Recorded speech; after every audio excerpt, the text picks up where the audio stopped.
But this business card is not your normal run-of-the-mill business card. This business card can be cut, folded, and glued into a paper collectible car. Hello, I'm Michael Driver. I'm a freelance illustrator and printmaker. I've been making work for the last 10 years. During those 10 years, I've worked for clients including Disney, Apple, Amazon, and the Washington Post. In a recent conversation I had with illustrator extraordinaire Matt Saunders, we talked at length about the issues that were facing the industry at the moment, like the lack of work that seems to be around, the tightening of budgets, and artificial intelligence. I like to call this the greatest hits of the illustrator's anxiety track list. Matt graduated during the last recession. During that time, he came up with the spacebar, a black vinyl sticker with planets and stars on that you can put on your MacBook spacebar. Matt went on to sell thousands of these. It allowed him to move to London and make his start as an illustrator.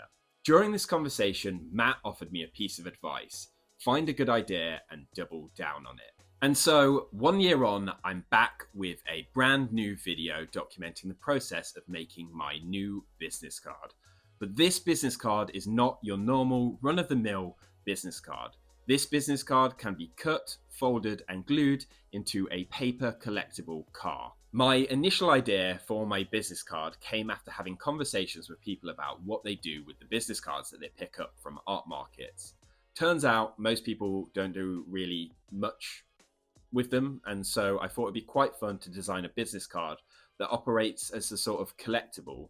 The sort of thing that you can put on your bookshelf that isn't tucked away in a cupboard and never seen and starts conversation. Last year, I illustrated a sort of generic car that was on fire. But this year, I actually went to my Instagram audience and asked them, what sort of vehicle should I do? And somebody responded with an ice cream van. And so with that as my starting point, I'm going to get sketching. Last time I started with a net that I found online and made modifications to it. But this time round, I'm starting completely from scratch. I started by drawing out the ice cream truck. I then scanned it in and cleaned it up. I then flipped it over and added the front and the back. Since last year, my partner has now got a printer, so rather than having to run to the library, I can now print stuff off at my studio. Whilst we now have a printer, it is pretty temperamental and completely refuses to print stuff out to scale.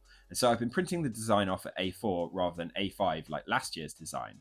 In doing so, I've realised that the business card should be printed larger. When I put the new design next to the old design, it feels like the correct scale. In total, it has taken me 5 attempts to make everything line up. Once I had finally figured out the net, it was time to start working on the design of the ice cream truck. When I was a kid, we used to get these ice cream trucks with a ton of bootleg Disney characters on them, and I thought it would be fun to do my own sort of bootleg Disney characters. Pretty quickly, I noticed that for the design to work, I would need to introduce a third colour to the colour palette, meaning not only is this year's business card bigger, it's also better because it has 3 colours, I guess, and not 2. Once the design was worked out, I printed it out and checked everything lined up one last time.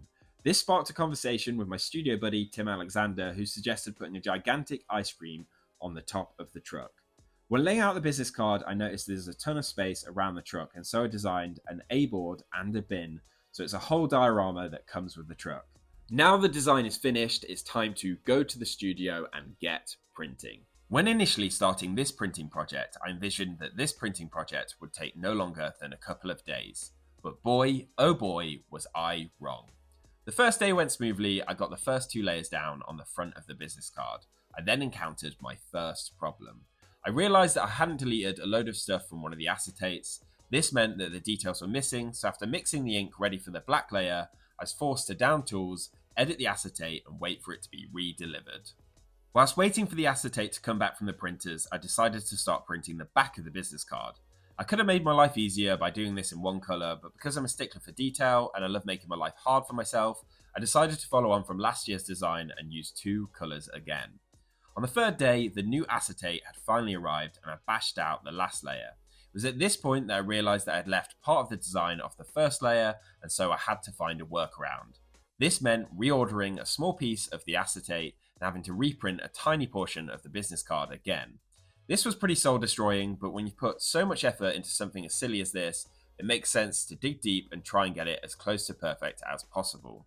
Here is the finished design on the print rack. I'm really happy with how it came out. And here is the business card folded into the ice cream truck. Heck, that was a stupid amount of work, but we got there in the end. That was the video. I hope you enjoyed it. If you did, make sure to like and subscribe. I'd appreciate it a lot. Put a lot of effort into this project.